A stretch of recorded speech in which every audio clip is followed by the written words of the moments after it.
다음 종목은 게시판 사연입니다. 초코칩 파이님. 안녕하세요. 저한테도 또 수고하십니다. 라고 이렇게 말씀하셨는데요. 감사합니다. 아미코젠 문의하셨네요. 37,500원, 그리고 10%입니다. 하반기까지 모아갈 생각인데요. 진단 좀 해주세요. 라고 문의하셨네요. 오늘은 35,800원에 거래 마쳤습니다. 계속 빠질 때마다 더 사시려는 계획이신 것 같은데, 김정수 전문가님, 종목 선택 탁월하게 잘 하셨나요?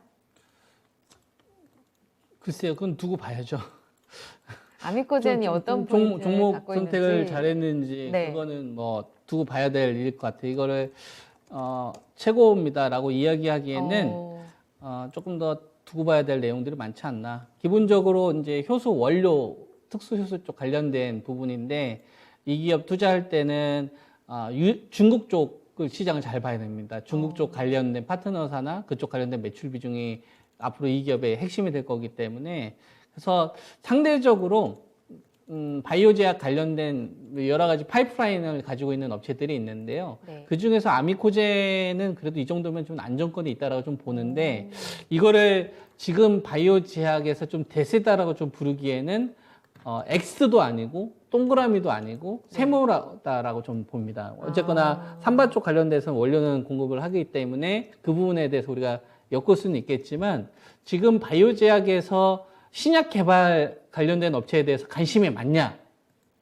아니면 이 코로나 19 mRNA 관련돼서 모더나 화이자 mRNA 백신 생산되고 위탁 나오고 그리고 나서 큐백도 mRNA 관련된 이 백신에 대한 결과를 앞두고 있기 때문에 mRNA가 더 관심이 많냐? 아니면 바이오제약에 대한 자체적인 파이프라인을 가지고 있는 업체들에 대한 관심이 많냐라고 물어보면 네.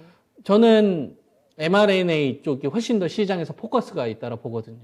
그러니까 아미코젠이 X라는 얘기가 아니라 네. 지금 앞서 이제 제가 계속적으로 거래량과 거래대금을 말씀드렸다시피 시장의 자금이 이렇게 풍부해지는 구간에서 또 이슈가 이 악재는 둔감하고 호재는 민감하게 긍정적으로 반응하는 시장이라고 한다면 잘 나가는 기업이 있으면 1등도 있으면 2등, 3등에 있는 섹터들도 같이 연동돼서 가거든요. 네. 풍부하면. 네. 근데 지금의 시장은 저는 이 풍부한 유동성이 전개되는 시장은 아니라고 봐요. 네. 네. 그래서 아미코젠이 나빠서라기보다 바이오제약에서 더 우선하는 게 지금 누구나 인정할 수밖에 없는 이 mRNA에 관련된 게 너무나 명확하게 있으니 네. 이쪽이 먼저 기지개를 활짝 피고 그 다음에 신약 개발하는 업체들한테 연동되는 대로 흐름이 본 다음에 판단을 하는 게 저는 맞다라고 보는 거죠.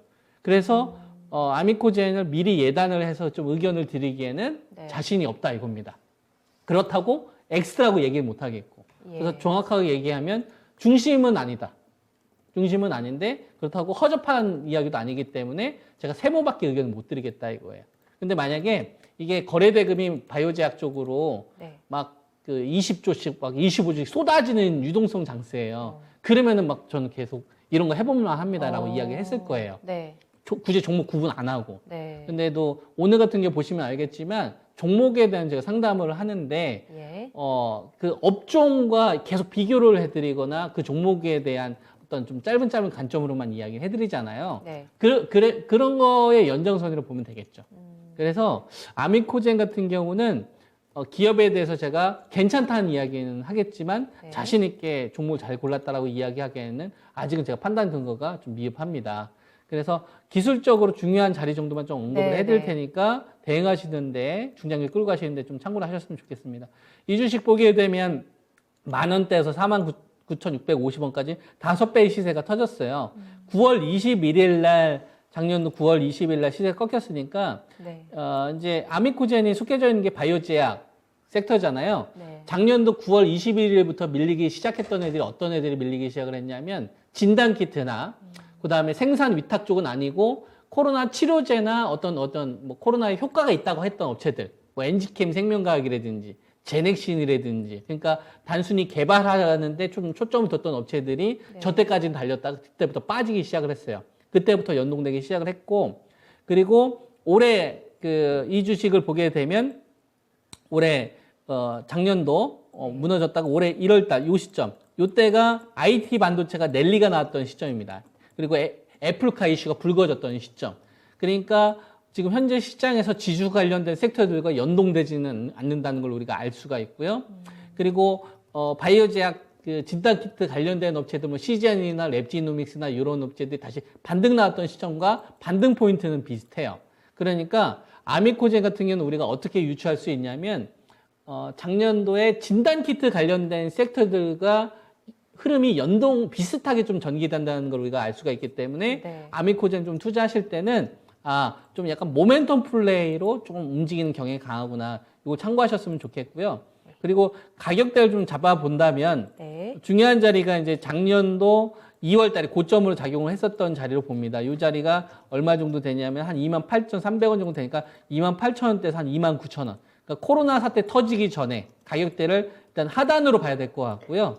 그리고 상단으로 볼 수 있는 자리가 이제 2번 정도 만나는데 이게 이제 4만 원 자리에서 그다음에 이때가 이제 42,400원 선 정도 되네요. 그러니까 지금 이 주식은 큰 그림을 본다면 28,000원대에서 29,000원을 기준으로 한 하단, 그 다음에 상단으로는 4만 원대에서 한 42,000원대로 하는 이 상단 정도에서 좀 갇혀져 있다. 이렇게 이제 말씀을 드리겠습니다. 그러니까 뚜렷한 모멘텀이나 뚜렷한 이슈가 없으면 이 가격대 안에서 좀 갇혀져 있는 움직임이 나올 수 있으니 이거에 염두하면서 투자 전략을 좀 세우시면 좋을 것 같습니다. 네. 최적의 답을 좀 드렸습니다. 세모인 이유와 함께 그래서 좀 대응할 수 있는 방법들까지 참고해 보세요. 오늘 아미코젠이 마지막 종목이었습니다. 그럼